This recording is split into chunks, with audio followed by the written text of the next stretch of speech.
훈련장 뒤편, 불 꺼진 경납고 안.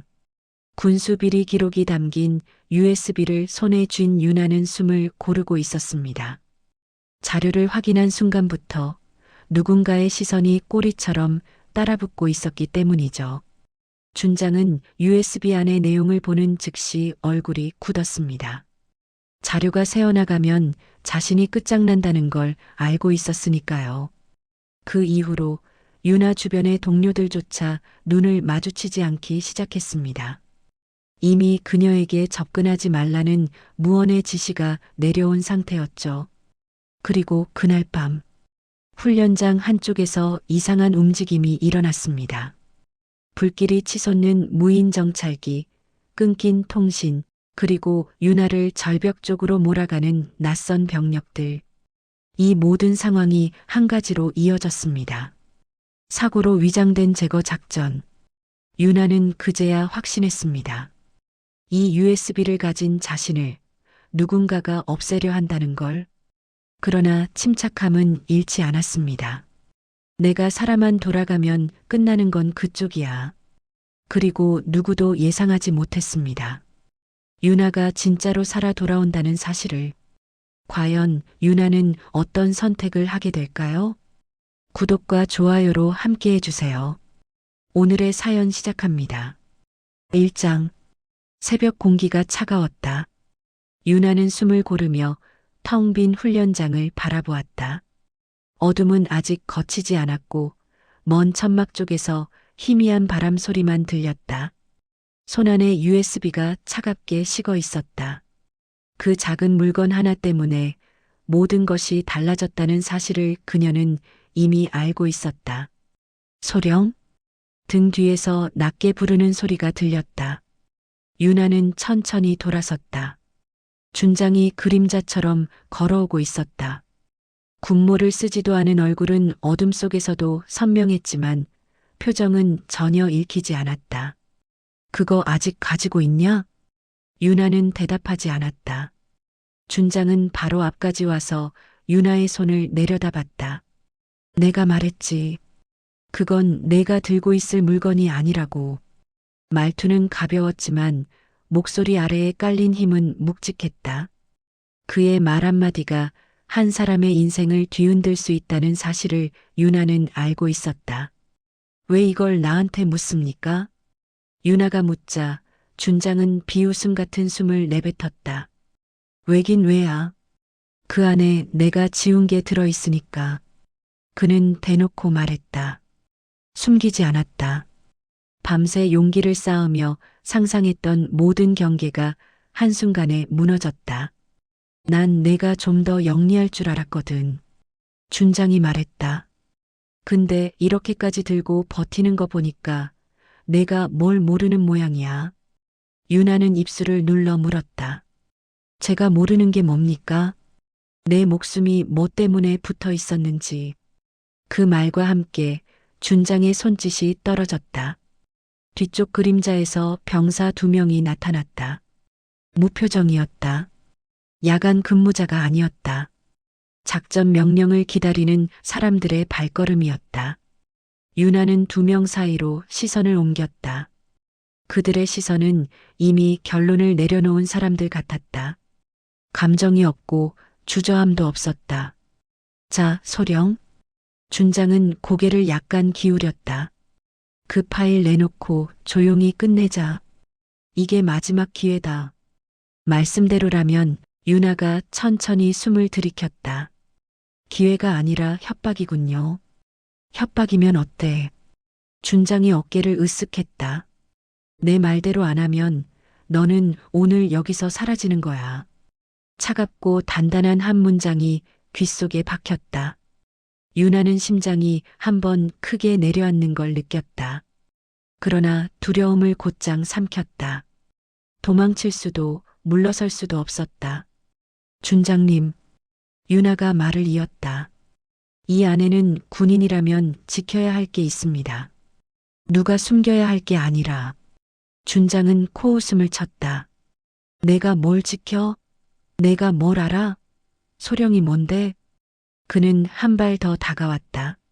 너는 그냥 내가 치우라고 마음먹으면 치워지는 존재야. 말끝이 너무 자연스러웠다. 마치 오래전부터 결론이 정해진 이야기처럼. 바닥에 켜져 있던 경계등이 꺼졌다. 동시에 다른 곳에서 라이트가 켜졌다. 밝은 빛이 유나의 얼굴을 정면으로 때렸다. 준장은 그 빛 앞에서도 미동도 하지 않았다. 내가 내 주변 정리하는데 며칠이나 걸렸는지 알아? 그가 말했다. 너 도와줄 사람? 다 입 다물었어. 말 들어줄 상관? 없다. 넌 이미 고립됐어. 라이트 아래 2명의 병사가 천천히 유나 쪽으로 이동했다. 발걸음은 정해진 지침을 따르는 듯 일정했다. 마치 어딘가에 적혀 있는 순서대로 움직이는 군용 기계 같았다. 유나는 한 손으로 USB를 감싸쥐었다. 그 작은 물체에 자신의 명예, 진실, 그리고 누군가의 죄가 함께 담겨 있었다. 마지막으로 묻는다. 준장이 말했다. 그거 내놔. 아니면. 침묵이 길게 이어졌다. 바람이 불어 빛이 흔들렸다. 유나는 숨을 들이켰다. 준장은 한쪽 입꼬리를 올리며 말했다. 오늘 끝나는 거야. 병사 둘이 동시에 손을 들었다. 유나는 뒤로 물러섰지만 길은 이미 막혀 있었다. 훈련장의 흙바닥은 그대로였지만 그녀가 선 자리는 더 이상 안전하지 않았다. 대답해봐. 준장의 목소리가 깊게 내려앉았다. 내가 살고 싶으면. 지금. 유나는 USB를 더 꽉 쥐었다. 손끝이 저릿했지만 놓지 않았다. 살고 싶어서 드는 게 아닙니다. 유나가 낮게 말했다. 반드시 밝혀야 해서 들고 있습니다. 준장의 미소가 꺼졌다. 그는 짧게 말했다. 그래. 그럼 넌 오늘 죽는 거다. 그 한마디가 떨어지는 순간 병사들의 군화 소리가 땅을 울리며 유나를 향해 몰려왔다. 어둠 속에서 불빛이 흔들리고 유나의 심장 박동이 귓속을 울렸다. 도망칠 수 없었다. 도울 사람도 없었다. 그러나 유나는 USB를 가슴에 끌어안으며 마음속으로 하나만 되뇌었다. 끝까지 버티자. 이걸 넘기면 누군가는 무너진다. 그리고 그 새벽 유나의 인생과 군의 흐름이 뒤집히는 첫 장면이 조용히 시작되었다. 2장. 유나는 막사문을 열며 깊은 숨을 내쉬었다. 새벽의 어둠은 아직 걷히지 않았고 복도 끝에서 희미하게 파도처럼 밀려오는 냉기가 느껴졌다. 방금 전 준장과 마주쳤던 장면은 머릿속에서 사라지지 않았다. 그러나 준장은 모습을 감췄고 대신 이상한 공기가 더 밀려들기 시작했다. 지금부터는 누가 적인지 보이지 않는 싸움이었다. 유나는 자신의 사물함을 향해 걸었다. 출입카드로 문을 열려고 단말기에 갖다 댔지만 단말기는 짧은 경고음을 내며 빨간 불을 띄웠다. 접근 권한이 없습니다. 유나는 순간 멈칫했다. 이 구역은 그녀의 주 업무 구역이었다. 다시 한번 카드를 대봤지만 같은 메시지가 떴다. 뒤에서 발소리가 다가왔다. 소령님, 출입 제한이 걸렸습니다. 행정보급관 박중사가 공문서를 들고 서 있었다. 출입 제한이요? 사전 통보도 없이? 유나가 묻자 박중사는 난처한 얼굴을 했다. 저희 쪽으로는 보안 점검 이유라고만 전달됐습니다. 상부 결정이라 저희가 임의로 바꿀 수가 없습니다. 박중사는 분명 예의를 갖춘 말투였지만 한 가지가 이상했다. 평소보다 말수가 적었고 시선을 마주치지 않았다. 무언가를 숨기는 사람의 태도였다. 그럼 제 개인 장비는요? 안에 중요한 자료도 있는데. 박중사는 짧게 대답했다. 회수 조치 들어갔다고 합니다. 점검 명목으로요. 유나의 가슴이 철렁 내려앉았다. 그 안엔 근무 기록과 개인 로그가 들어 있었다. 그 파일들은 USB의 내용과 서로 맞물려 큰 그림을 드러내는 중요한 조각들이었다. 누가 회수했습니까? 윤아가 묻자 박중사는 입술을 깨물었다. 지휘통제실 쪽에서 가져갔다고 들었습니다. 지휘통제실? 이 시간대에 그런 결정을 내릴 수 있는 사람은 많지 않았다. 윤아는 그 이름을 입 밖에 내지 않았지만 누구를 떠올렸는지는 명확했다. 준장? 윤아는 주변을 둘러봤다. 복도는 조용했지만 전부 그녀를 지켜보는 듯한 압력이 느껴졌다. 어떤 시선은 숨어 있었고 어떤 시선은 노골적으로 피하고 있었다. 박중사, 제가 요청하면 인사과에 바로 확인해 줄 수 있습니까? 윤아가 물었다. 박중사는 한숨을 내쉬듯 조용히 말했다. 죄송하지만 소령님 요청은 지금 반려되었습니다. 인사과 접속 권한도 중지됐다고 합니다. 제가 왜 중지됩니까? 그건 저도 모릅니다. 박중사는 더 말하지 않았다. 아니, 더 말할 수 없었다. 윤아는 천천히 복도를 걸었다. 바람도 없는데 문틈에서 기묘한 공기가 스며 나오는 느낌. 군대라는 조직에 오래 있다 보면 말하지 않아도 압력이 느껴지는 순간이 있었다. 지금이 그랬다. 계단을 내려가려던 순간 2명의 장교가 조용히 대화를 나누고 있었다. 그들은 윤아가 가까이 오자마자 바로 말을 멈췄다. 아, 소령님. 중이 하나가 어색하게 인사를 했다. 무슨 얘기 중이었습니까? 윤아가 물었다. 아, 그냥 훈련 계획 얘기하던 중이었습니다. 그러나 그들의 얼굴은 굳어 있었고 윤아 앞에서 어딘가 움츠러들어 있었다. 마치 윤아와 대화하는 것 자체가 위험한 일이라는 듯한 표정이었다. 훈련 계획은 작전과에서 다뤄야 하는데 왜 여기서 얘기합니까? 윤아가 이어 묻자 두 장교는 잠시 서로를 쳐다봤다. 그냥 개인적으로 말끝이 흐려졌다. 윤아는 더 묻지 않았다. 그들은 이미 두려워하고 있었다. 누군가의 눈치를, 누군가의 감시를. 지휘통제실 근처로 걸어가던 윤아는 또 다른 이상한 장면을 보게 되었다. 경비병이 그녀의 동선을 기록하고 있었다. 원래는 출입만 기록하는데 지금은 아예 이동 경로를 적고 있었다. 병장, 지금 제 동선 기록 남기는 겁니까? 윤아가 물었다.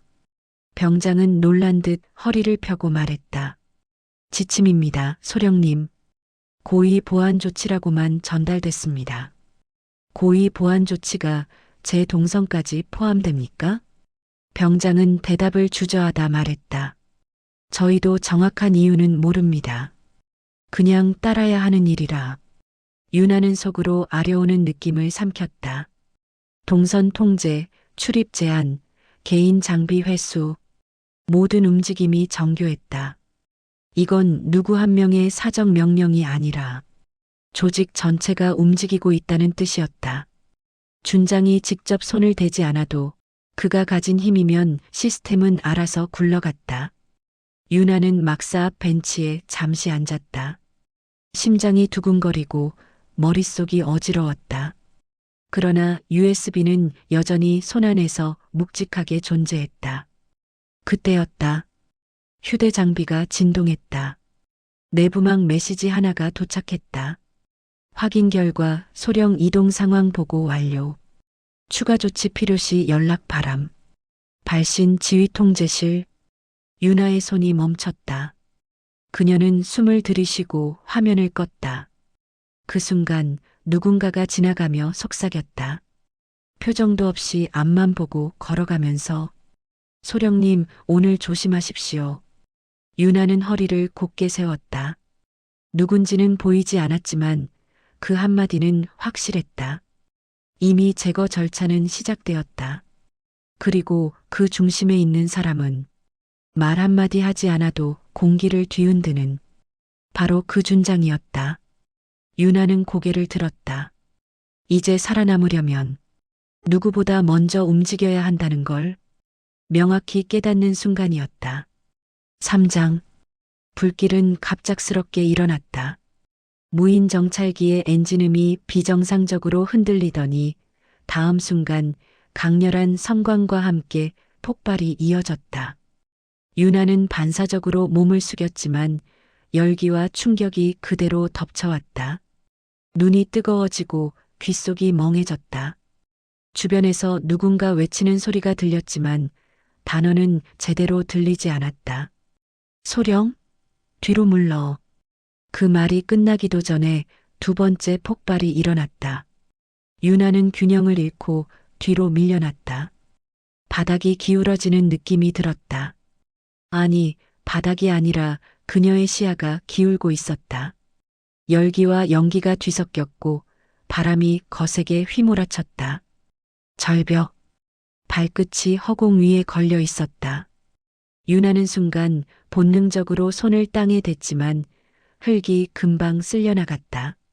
몸이 아래로 기울었다. 안 돼.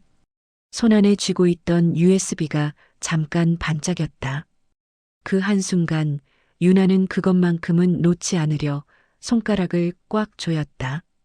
그리고 몸 전체가 크게 흔들리며 아래로 떨어졌다. 차갑고 거친 바람이 얼굴을 스쳤다. 귀는 다시 멍해졌고 세상은 금빛 회색 검은색으로 뒤섞이며 빠르게 지나갔다. 유나는 의식이 흐려지는 와중에도 하나만 떠올렸다. 누가 이걸 계획했는가? 답은 이미 알고 있었다. 준장, 어둠이 깊게 스며들고 몸이 무언가에 부딪히는 충격이 마지막으로 느껴졌다. 그 후 아무것도 없었다. 유나가 다시 눈을 뜬 것은 몇 시간이 지난 뒤였다. 처음에는 세상이 흐릿했고 눈앞에서 무언가 흔들리는 그림자만 보였다. 아주 천천히 유나는 자신의 이름을 마음속에서 불러보았다. 유나, 유나야, 어디지? 몸을 살짝 움직이려 했지만 통증이 온몸에 번졌다. 숨을 들이쉴 때마다 갈비뼈가 조여오는 듯했다. 입술은 바짝 말라 있었고 온몸이 축축하게 젖어 있었다. 그때 낯선 목소리가 들렸다. 여보, 여보, 정신 차렸어. 여자의 목소리였다. 조명도 없고 전기도 없는 작은 산속 오두막.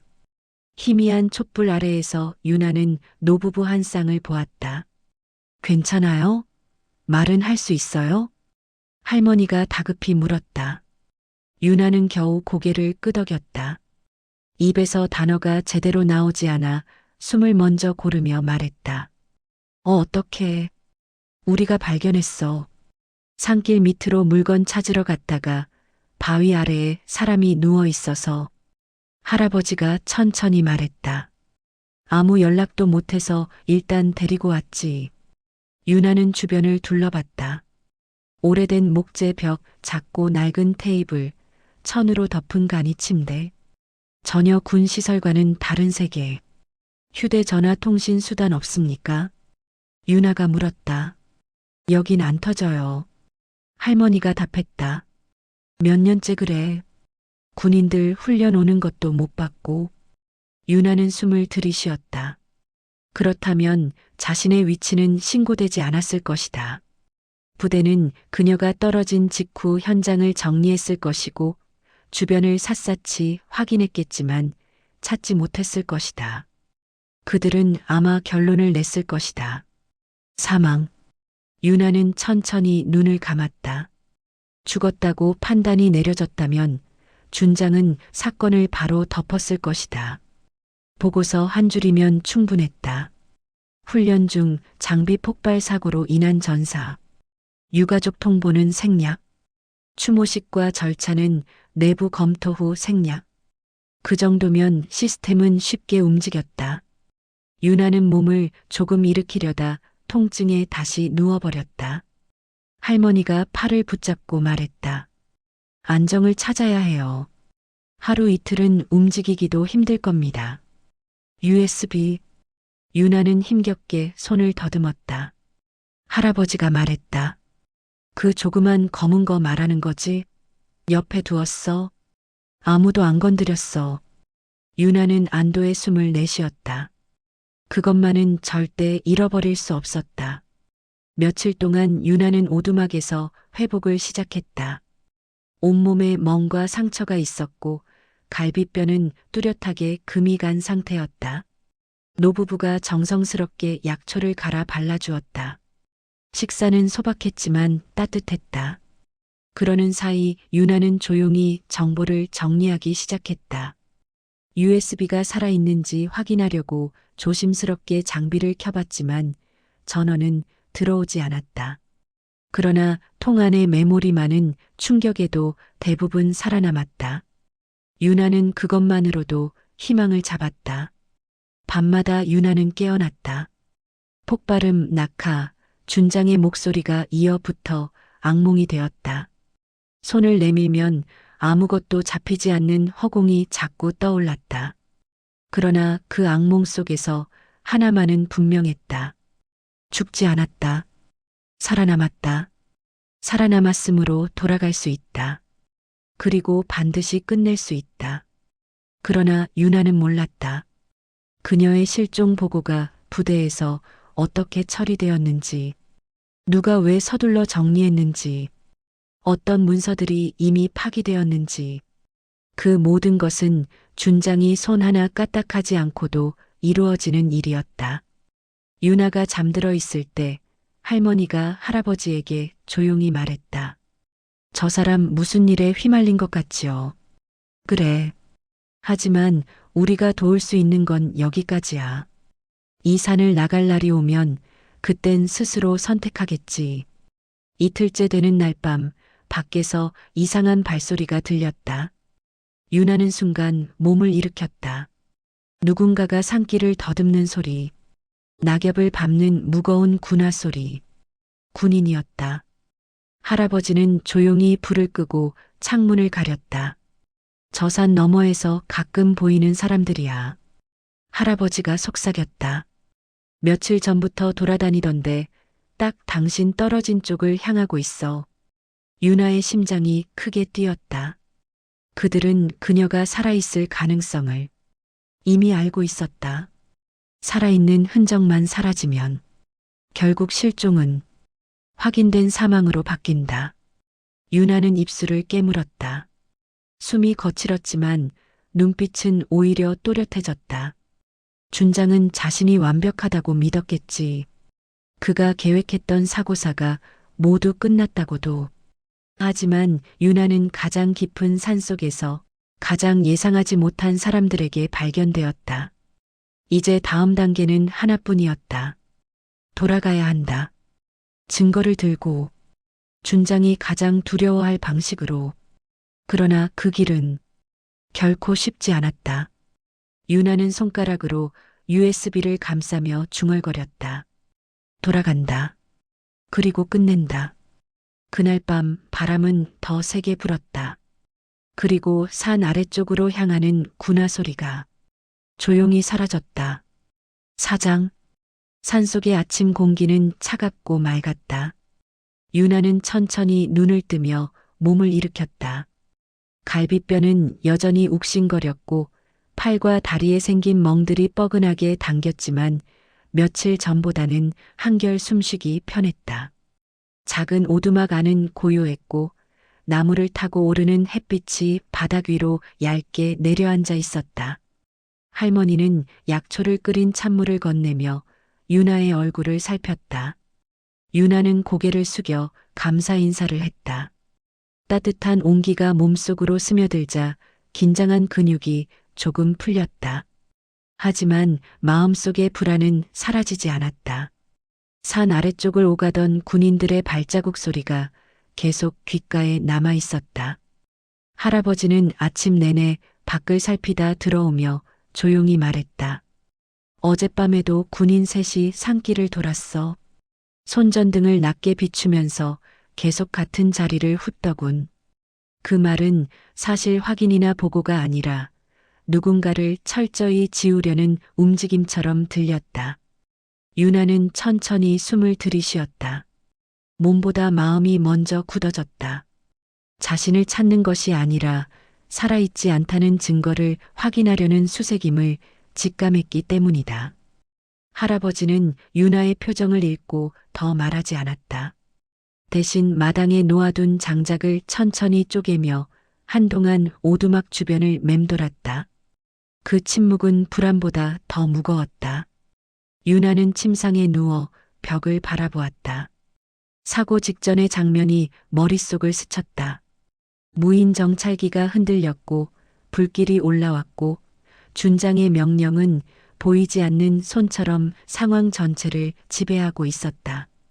떨어지는 순간 USB의 작은 반짝임만이 끝까지 그녀의 손을 붙잡고 있었다. 살아남은 지금 그 USB는 단순한 기록이 아니라 준장을 무너뜨릴 단서였다. 따라서 이곳에서 오래 숨어 있을 수는 없었다. 오후가 되자 할아버지는 낙엽이 깊게 쌓인 작은 산길을 보여주었다. 사람이 거의 다니지 않아 흔적이 가늘게 이어진 길이었다. 말은 하지 않았지만 이 길을 기억해 두라는 뜻이 담겨 있었다. 유나는 천천히 고개를 끄덕였다. 저녁이 가까워질 무렵 한동안 들리지 않던 산 아래의 발소리가 다시 반복되기 시작했다. 이번에는 조용히 걷는 소리뿐 아니라 흙을 걷어내는 소리까지 섞여 있었다. 군인들이 정해진 구간을 천천히 훑어가는 모습이 눈앞에 그려졌다. 지도를 보고 있으리란 생각이 들었고 유나가 떨어진 위치에서 점점 가까워지는 동선도 느껴졌다. 오두막 안은 다시 긴장으로 조여들었다. 할머니는 긴장한 기색을 숨기며 촛불의 심지를 정리했다. 할아버지는 문틈을 막으며 바람이 드는 곳을 살폈다. 유나는 창문 너머를 바라보며 가슴 깊숙한 곳에서 번져오는 조급함을 눌렀다. 지금은 움직일 수 없는 몸이지만 오래 머물러도 위험할 뿐이었다. 군인들의 발자국은 단순한 수색이 아니라 무언가를 찾지 못했음을 확인하러 오는 발걸음이었다. 유나는 스스로에게 말했다. 기다리면 위험은 더 커진다. 몸이 덜 아프기만 기다릴 수는 없다. 그러나 무리해서 움직이면 노부부에게도 위험이 될 수 있었다. 이곳은 통신도, 차량도, 사람도 없는 산속이었다. 오로지 자기 몸과 USB 하나만 믿고 내려가야 했다. 그 사실이 유나의 마음을 계속 무겁게 짓눌렀다. 밤이 깊어졌을 때 바람이 유난히 차가웠다. 창밖에서 들리던 군인들의 소리가 잠시 잦아들었다. 유나는 몸을 일으켜 살짝 창문을 열었다. 산 아래로 이어지는 어둠이 검게 깔려 있었고 작은 불빛 하나가 천천히 사라지는 것이 보였다. 그들은 아직 완전히 돌아간 것이 아니었다. 단지 다른 위치로 옮겨갔을 뿐이었다. 유나는 베개 아래 숨겨둔 USB를 손에 쥐었다. 손바닥에서 느껴지는 작은 단단함이 심장을 두드렸다. 이 작은 것이 이 모든 고통의 이유이자 앞으로 돌아갈 이유였다. 할머니는 조용히 다가와 담요를 덮어주며 말했다. 몸이 다 나아야 움직일 수 있어. 서두르면 쓰러져. 유나는 대답 대신 고개만 숙였다. 말을 하면 감정이 흔들릴 것 같았다. 할아버지는 촛불을 불며 말했다. 지금은 기다릴 때다. 하지만 오래 기다릴 순 없겠지. 내 얼굴에서 그 생각이 보인다. 유나는 고개를 들었다. 몸은 아직 회복되지 않았지만 마음은 이미 결심에 가까워지고 있었다. 돌아가야 한다. 그곳에 가서 증거를 회수하고 기록을 되찾고 군대의 흐름을 뒤집어야 한다. 그 과정에서 준장의 시선과 그가 만들어둔 함정은 분명 다시 마주할 것이다. 하지만 살아남기만 하면 된다. 살아남는 순간 판은 뒤집힌다. 오두막 밖에서는 다시 발자국 소리가 들려왔다.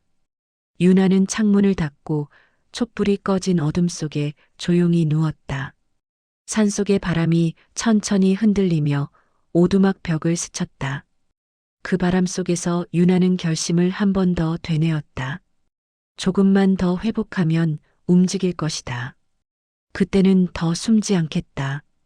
준장의 시선이 닿는 곳에 바로 서서 그가 가장 두려워하는 방식으로 돌아갈 것이다. 그리고 언젠가 이 산을 떠나는 그 순간이 자신의 삶을 되돌리는 첫걸음이 될 것을 유나는 알고 있었다. 5장. 아침 햇살이 산을 부드럽게 비쳤다. 유나는 천천히 몸을 일으켰다. 통증은 여전히 남아 있었지만 일어설 수 있을 만큼은 회복됐다는 것이 느껴졌다. 갈비뼈가 조여오는 느낌도 어제보다 덜했다. 밤마다 들려오던 군인들의 발걸음은 어느 순간 잦아들었고 그 정적이 오히려 유나의 마음을 더 흔들었다. 움직여야 할 때가 왔다.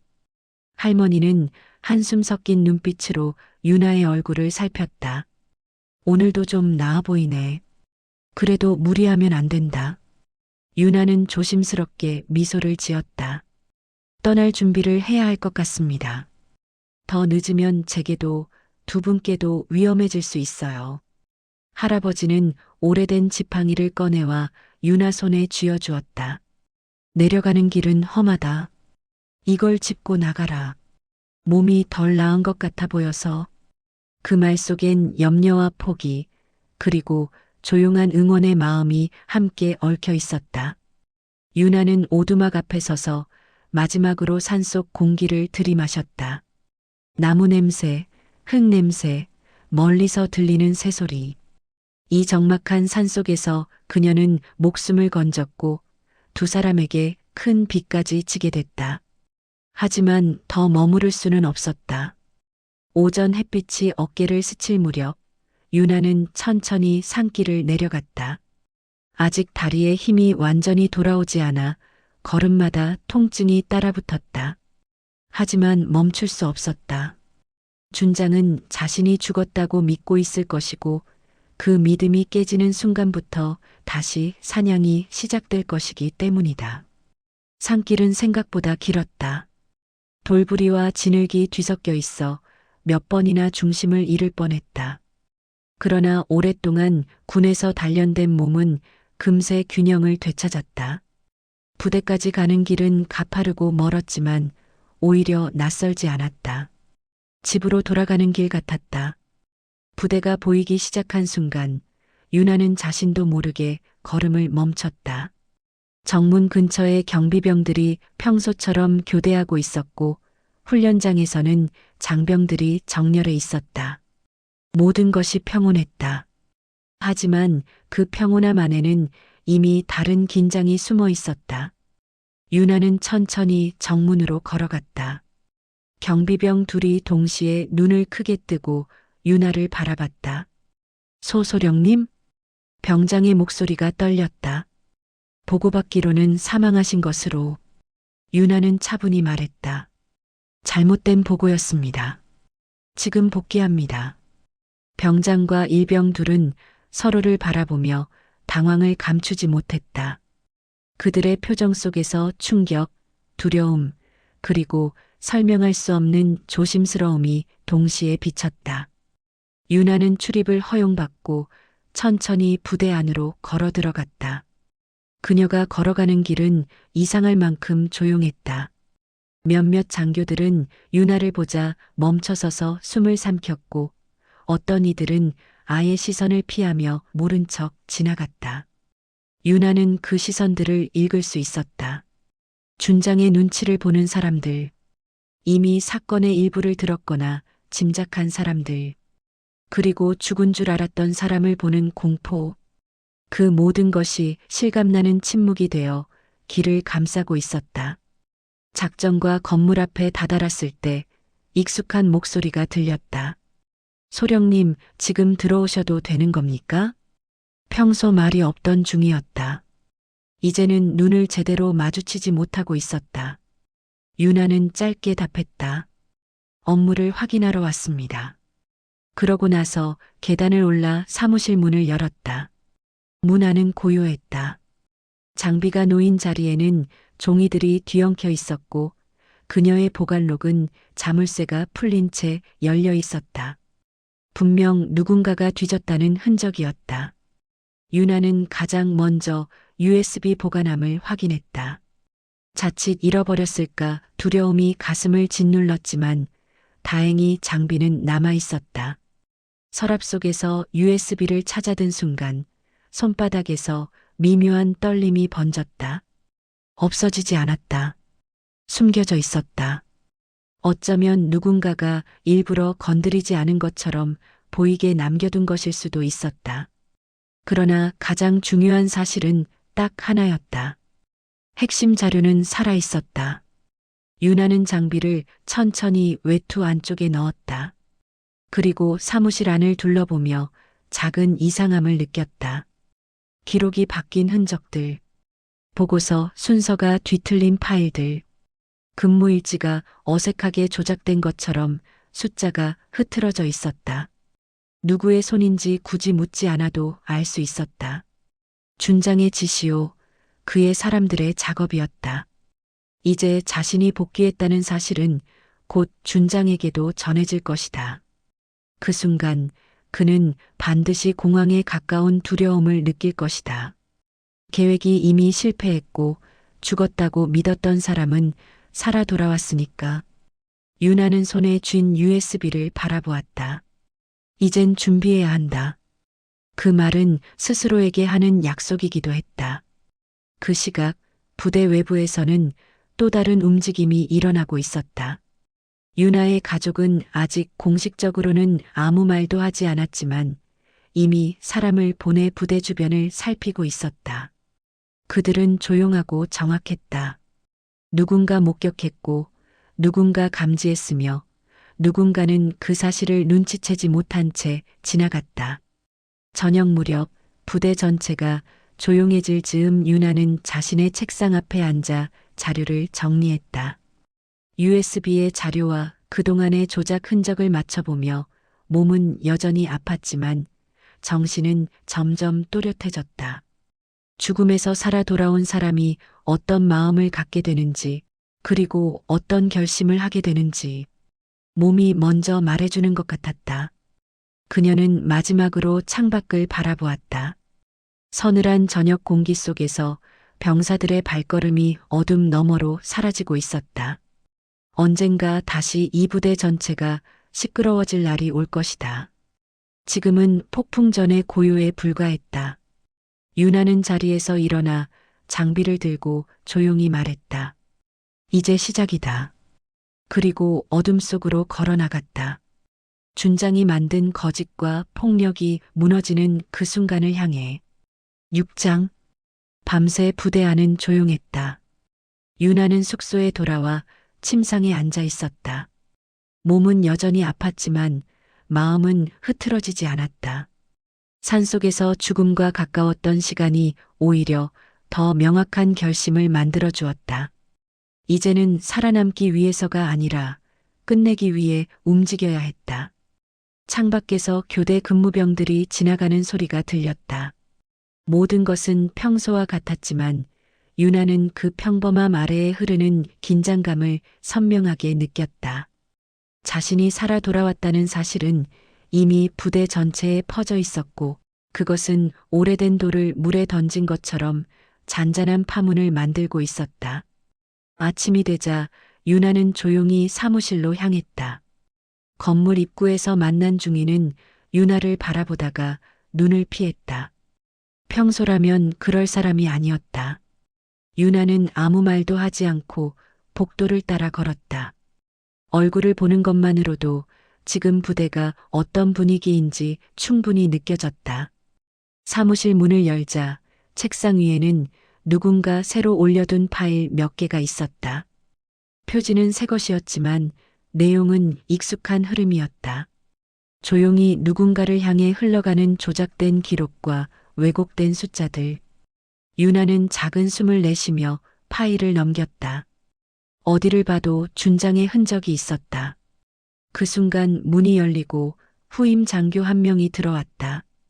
그는 유나를 보자 순간적으로 굳었다. 소령님 여기 계셨습니까? 유나는 고개를 끄덕였다. 업무 정리 중입니다.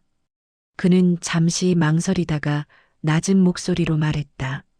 소령님 돌아오신 거 다들 놀랐습니다. 좋은 의미가 아니라 무섭다고 해야 할까요? 그 말은 이미 많은 것이 무너지고 있다는 것을 의미했다. 유나는 조용히 답했다. 누구를 위해 두려워하는지는 알고 계시겠죠. 예, 알 것 같습니다. 소령님께 너무 가까이 있으면 위험할 거라고들 해서. 그는 말을 흐렸다. 유나는 그가 더 말할 수 없다는 것을 알고 있었다. 준장의 영향력은 단순한 명령이나 지시를 넘어서 부대 전체의 공기를 뒤틀 수 있을 만큼 컸다. 유나는 짧게 말했다. 괜찮습니다. 필요한 일만 하세요. 그는 경례만 하고 조용히 나갔다. 유나는 바닥을 바라보았다. 멀리서 느껴지는 변화는 아주 작았지만 분명했다. 누군가가 자신의 쪽으로 정보를 흘리기 시작한 것이다. 두려움 속에서도 균열은 생기고 있었다. 점심 무렵 유나는 별다른 움직임 없이 자료 정리만 이어갔다. 그런데 갑자기 옆방에서 누군가 작게 서로 속삭이는 소리가 들렸다. 준장님이 아침부터 난리래. 왜? 소령이 살아 돌아왔다잖아. 보고가 틀린 거지. 그분이 그걸 참겠어? 벌써 지휘통제실에서 기록 하나 갈아엎었다더라. 아무래도 문제가 커질 것 같다. 유나는 문을 닫으며 속삭임을 멀리 밀어냈다. 그러나 그 말들은 이미 충분한 단서였다. 준장은 흔들리고 있었다. 그리고 흔들림은 실수로 이어졌다. 실수는 균열로 이어지고 균열은 붕괴로 이어진다. 오후 유나는 잠시 밖으로 나왔다. 바람은 서늘했고 하늘은 흐려져 있었다. 운동장 한쪽에서 몇몇 장교들이 모여 있었지만 유나가 다가가자마자 그들은 흩어져 버렸다. 그들의 등을 바라보며 유나는 차갑게 느꼈다. 두려움의 방향이 자신에게 있는 것이 아니라 자신과 얽히는 것을 피하려는 공포라는 것을 확인했기 때문이다. 하지만 그런 공포가 오히려 유나에게 유리한 순간을 만들었다. 그들은 말하지 않았지만 침묵 속에서 많은 것들이 새어나왔다. 무엇이 바뀌었는지, 누가 움직였는지, 누가 갑자기 자리를 비웠는지. 유나는 그 조용한 변화를 기록하기 시작했다. 책상 위에 달력에 작은 표시를 남기고 동선과 시간을 비교하며 누락된 조각들을 맞춰 나갔다. 준장이 조작한 기록이 조금씩 드러났고 어떤 장교가 어디에서 어떤 명령을 받았는지 흐름이 이어졌다. 저녁 무렵 유나의 장비 속으로 조심스럽게 한 통의 쪽지가 들어왔다. 보낸 사람도 경로도 알 수 없는 종이었다. 그 안에는 단 한 줄만 적혀 있었다. 지금은 말할 수 없습니다. 하지만 도와드리고 싶습니다. 누군가가 움직이기 시작했다. 익명이어도 상관없었다. 중요한 건 준장 주변의 단단한 울타리가 조금씩 흔들리고 있다는 것이다. 어둠이 내려오자 유나는 다시 사무실 문을 닫았다. 부대 안은 조용했지만 그 고요함은 폭풍 전의 고요와 같았다. 유나는 USB를 꺼내 다시 장비에 연결했다. 자료는 여전히 살아있었고 조작된 문서들과 서로 짝을 이루기만 하면 거대한 흐름이 완성될 수 있었다. 그 순간 멀리서 누군가 문을 두드렸다. 문틈 사이로 보인 얼굴은 낮에 말을 걸었던 후임 장교였다. 그는 조용한 목소리로 말했다. 소령님, 오늘 오전에 준장님 직속 부관 둘이 자리에서 내려갔습니다. 이유는 모릅니다. 다들 쉬쉬하던데 뭔가 큰 변화가 있는 것 같습니다. 유나는 고개를 끄덕였다. 알겠습니다. 알려줘서 고맙습니다. 그는 짧게 인사만 하고 돌아갔다. 유나는 다시 USB를 쥐었다. 준장의 이름이 보이지 않아도 흔적은 곳곳에 남아 있었고 그 흔적들은 이제 그녀 쪽으로 흘러오고 있었다. 바람이 창틀을 흔들었다. 유나는 창밖을 바라보며 느릿하게 숨을 내쉬었다. 준장의 영향력이 작게 흔들릴 때마다 가족이 조용히 포위망을 좁혀오고 있을 것이었다. 아무 말이 없어도, 아무 행동이 없어도 그들의 방식은 늘 치밀하고 정확했다. 유나는 자리에서 일어나 불을 껐다.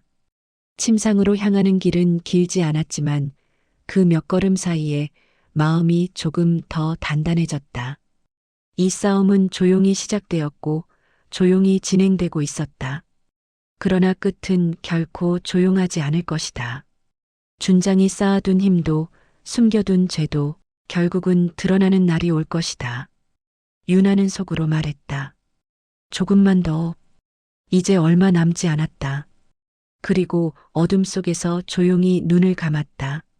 내일은 오늘보다 더 큰 균열이 생길 것이고 그 균열은 결국 누군가의 몰락을 가져올 것임을 유나는 알고 있었다. 7장.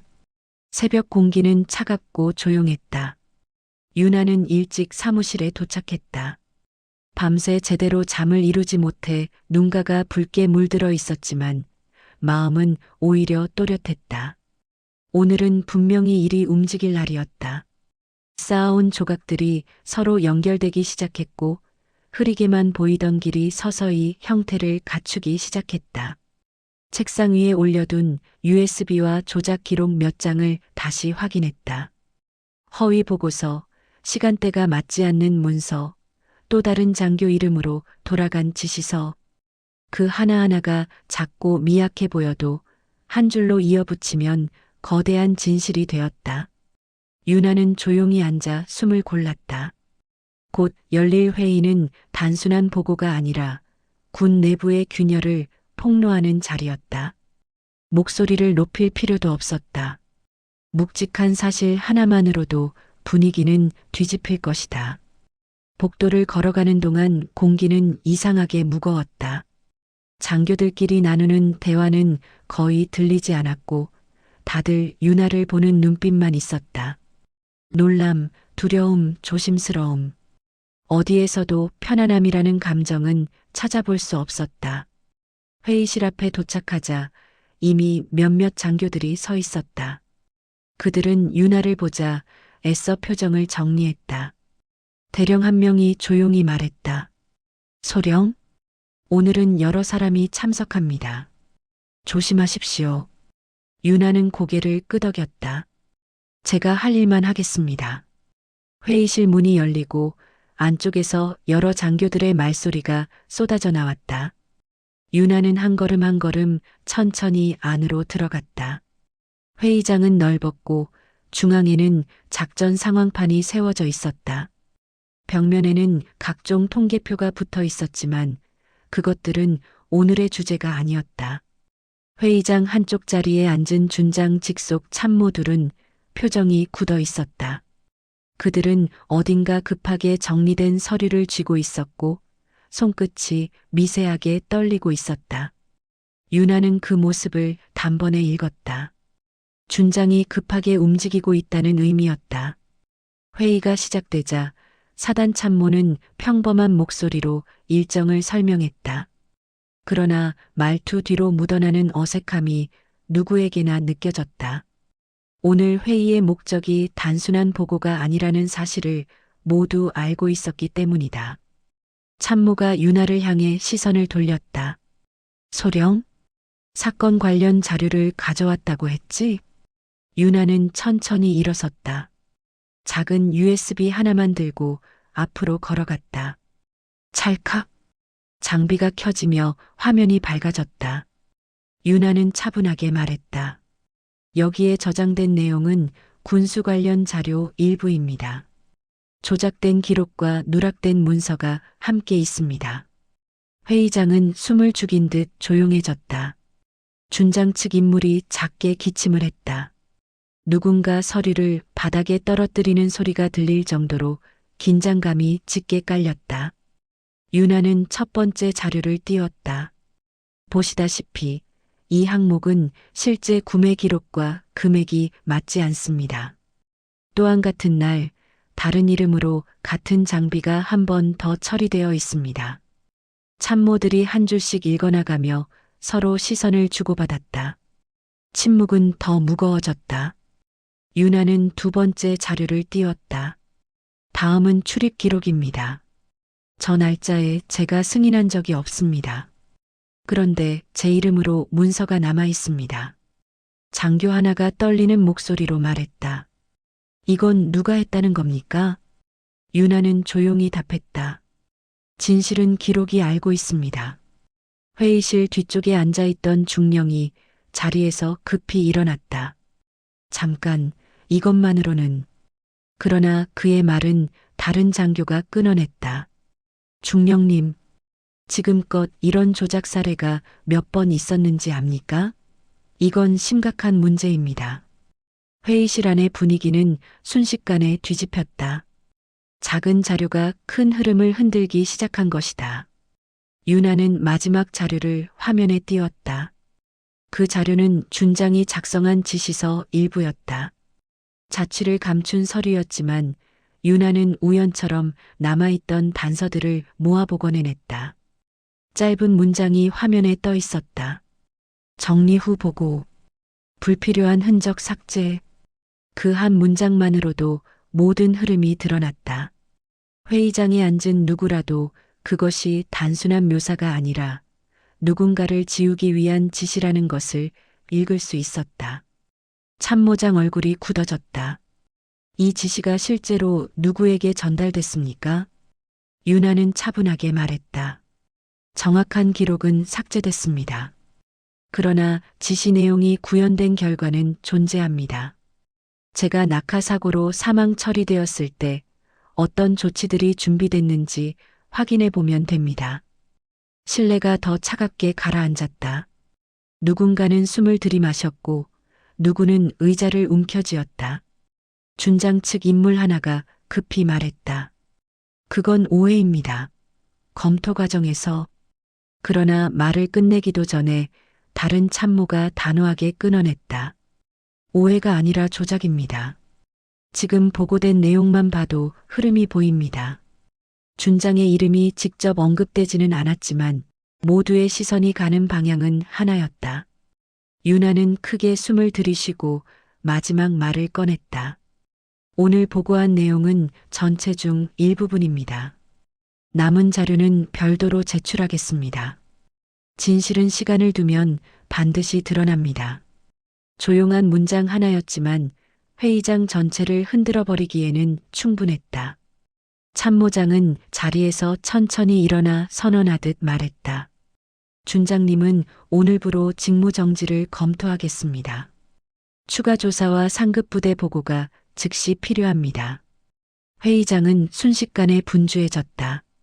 누군가는 외부와 연결의 기록을 확인했고 누군가는 서류를 모아 새롭게 정리했다. 그리고 누군가는 얼굴을 하얗게 질린 채 아무 말도 하지 못하고 있었다. 그 시간 유나는 조용히 자리에 돌아와 앉았다. 더 이상 말할 필요가 없었다. 오늘의 보고는 하나의 시작일 뿐이었다. 회의가 끝나자 모두가 빠르게 흩어졌다. 유나는 잠시 회의실에 남아 조용히 서 있었다. 창문 너머로 비치는 빛은 흐렸지만 마음속 흐름은 전보다 훨씬 명확해졌다. 준장은 이제 어디에도 숨을 수 없었다. 자료는 드러났고 사람들은 눈을 뜨기 시작했다. 그리고 조용하지만 확실한 포위망은 더 촘촘하게 좁혀질 것이다. 유나는 USB를 다시 손안에 쥐었다. 이제 마지막 단계로 가는구나. 말없이 회의장을 나서며 유나는 길게 숨을 내쉬었다. 오늘의 흔들림은 곧 무너짐으로 이어질 것이다. 그날이 멀지 않았다는 것을 그녀는 확신하고 있었다. 8장. 회의가 끝난 뒤 부대의 공기는 더 차가워졌다. 유나는 복도를 걸으며 문 사이로 스치는 눈빛을 느꼈다. 누구도 말을 걸지 않았지만 모두가 그녀를 의식하고 있었다. 준장의 직무정지 검토 소식은 이미 번개처럼 퍼졌을 것이다. 겉으론 조용해 보였지만 보이지 않는 곳에서는 무수한 흐름이 뒤틀리고 있었다. 그날 밤 부대 전체는 이상할 만큼 정적에 잠겼다. 유나는 숙소 창문을 열어 바람을 맞았다. 여전히 서늘한 공기였지만 그 속엔 묘한 움직임이 있었다. 누군가는 물러나고 누군가는 준장 곁에서 떨어져 나갈 준비를 하고 있었다. 그들의 조심스러운 발걸음이 부대 전체의 공기를 흔들었다. 그 시각 준장은 지휘 통제실에서 혼자 서류를 뒤집고 있었다는 소문이 퍼졌다. 어떤 장교는 그가 얼굴이 하얗게 질려 있었다고 말했고 어떤 병사는 준장이 책상을 발로 차는 소리를 들었다고 했다. 그가 흔들리는 모습은 누구에게도 생소한 일이었다. 유나는 그 소문들을 들으며 오래된 상처가 아리듯 되살아나는 것을 느꼈다. 자신을 절벽에서 떨어뜨렸던 그날, 준장의 목소리, 그가 손쉽게 사람을 지우려 했던 차가운 방식들, 그 모든 기억이 오늘의 이 흐름과 겹쳤다. 그러나 감정만으로 움직여서는 안 됐다. 이번에는 분명한 끝을 내야 했다. 늦은 밤 유나는 사무실에서 자료를 정리하고 있었다. 그때 문이 조용히 열렸다. 들어온 사람은 익명 쪽지를 준 그 후임 장교였다. 그는 주변을 살펴보고 작은 목소리로 말했다. 소령님, 큰일이 날 뻔했습니다. 유나는 의자를 돌려 그를 바라보았다. 무슨 일입니까? 그는 손에 쥔 서류 하나를 내밀었다. 준장님 쪽에서 보고서 하나를 올렸습니다. 그런데 그 안에 소령님 가족 중 한 분의 이름이 들어 있었습니다. 유나의 눈빛이 미세하게 흔들렸다. 그는 말을 이어갔다. 문구를 보면 마치 그분이 사건에 개입한 것처럼 꾸며 놓았더군요. 의도는 분명했습니다. 소령님을 무너뜨리려고 한 거죠. 유나는 잠시 숨을 멈췄다. 준장이 마지막으로 가진 힘을 어떻게 사용했는지 그 흐름이 선명하게 보였다. 자신에게 닿을 수 없다면 자신이 지키고 싶은 사람을 건드린다. 그는 끝까지 같은 방식이었다. 흔들리면 공격하고 몰리면 뒤틀린 길을 찾는 사람. 그 보고서는 어떻게 됐죠? 유나가 묻자 후임 장교는 조심스럽게 말했다. 올라가지 못했습니다. 이미 막혔습니다. 소령님 가족 그분들이 빠르게 움직였습니다. 유나는 조용히 눈을 감았다. 예상했던 일이다. 가족의 이름이 어디에 쓰였든 그 이름을 가볍게 건드릴 수 있는 사람은 없었다. 군 체계를 지탱하는 최상위 자리. 그 압도적인 위치는 조용하지만 절대적인 힘을 가지고 있었다. 준장님은 아마 지금 상황을 이해하지 못한 것 같습니다. 그는 속삭이듯 말했다. 왜 보고서가 통과되지 않았는지, 왜 그 문서가 회수됐는지, 왜 위에서 아무 반응도 없었는지, 혼자서 계속 확인하며 거의 공황에 가까운 모습이었습니다. 유나는 오래 숨을 들이쉬고 천천히 내쉬었다. 준장은 처음으로 자신의 힘이 닿지 않는 벽을 만난 것이다. 그 벽은 곧 그녀의 가족이었다. 후임 장교는 조금 떨리는 손을 주머니에 넣으며 말했다. 소령님, 제가 도울 수 있는 건 여기까지입니다. 더 움직이면 정말 위험해질 수 있어요. 유나는 조용히 고개를 숙였다. 고맙습니다. 이제 그만 돌아가세요. 그가 문을 닫고 나가자 사무실은 다시 고요해졌다. 유나는 천천히 자리에서 일어나 창가에 섰다. 밤하늘은 흐렸고 바람은 느리게 흘렀다. 멀리서 들리는 군인들의 발소리가 오히려 전쟁터의 포성처럼 무겁게 다가왔다. 그 순간 휴대 무전기에서 약한 진동이 울렸다. 유나는 무전기를 들고 조용히 귀에 댔다. 짧은 신호 하나, 그리고 낮고 단단한 목소리 하나. 유나야. 움직일 준비는 끝났다.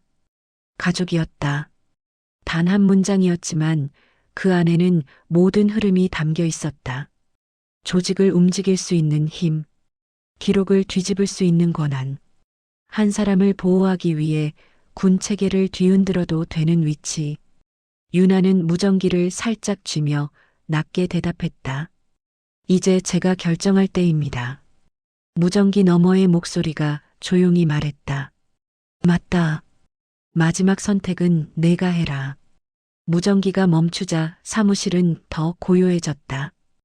유나는 의자에 천천히 앉았다. 가족의 힘이 절대적이기에 더욱 조심해야 했다. 그 힘은 보호가 될 수도 있고 짐이 될 수도 있었다. 그녀는 오래 고민했다. 하지만 마음은 하나로 모아지고 있었다. 준장은 자신을 지우려 했고 이름을 빼앗으려 했다. 그리고 마지막 순간 가족까지 끌어들여 공격했다. 그 방식은 용서할 수 없었다. 새벽이 가까워질 무렵 유나는 조용히 USB와 조작 문서를 챙겼다. 이제는 숨기지 않을 것이다. 싸움은 끝을 향해 달려가고 있었고 마지막 장면은 반드시 대면이어야 했다. 유나는 자리에서 일어서며 속삭였다. 준장님, 이제 제 차례입니다. 창밖에서 어둠이 천천히 걷히고 있었다. 부대의 공기는 조용했지만 곧 큰 소리가 울릴 것을 유나는 알고 있었다. 그리고 그 소리의 중심에 자신이 설 것임을 알고 있었다. 오늘 밤 모든 흐름이 마지막을 향해 모여들었다. 부대는 이른 아침부터 술렁였다. 준장의 직무는 이미 정지되었고 회의실 앞에는 조사 인원들이 배치돼 있었다. 유나는 USB와 기록을 들고 천천히 그 앞에 섰다. 오늘이 끝이었다. 준장은 끝까지 버티려 했지만 문서와 증언, 그리고 위에서 내려온 지시 앞에서 결국 말을 잃었다. 그의 얼굴은 완전히 무너져 있었고 더는 자신을 지켜줄 누구도 남아있지 않았다. 유나는 마지막으로 그를 바라보았다. 두려움도 분노도 이제 남아있지 않았다. 그저 지나온 시간에 대한 정리만 남았을 뿐이다. 이제 끝입니다, 준장님. 그 한 문장이 모든 것을 마무리했다. 조사 인원들이 준장을 데려가고 회의실 문은 천천히 닫혔다. 조용해진 복도에서 유나는 밖을 바라보았다. 차가운 바람이 스쳐갔지만 그 안에는 새로운 하루를 여는 온기가 있었다. 잠시 뒤 무전기 너머로 들리는 가족의 목소리가 낮게 말했다. 고생했다. 이제 돌아와라. 유나는 고개를 들었다. 풍경은 그대로였지만 세상은 분명히 달라져 있었다. 그녀는 조용히 걸음을 옮겼다. 끝까지 버틴 사람만이 맞이할 수 있는 새로운 길을 향해.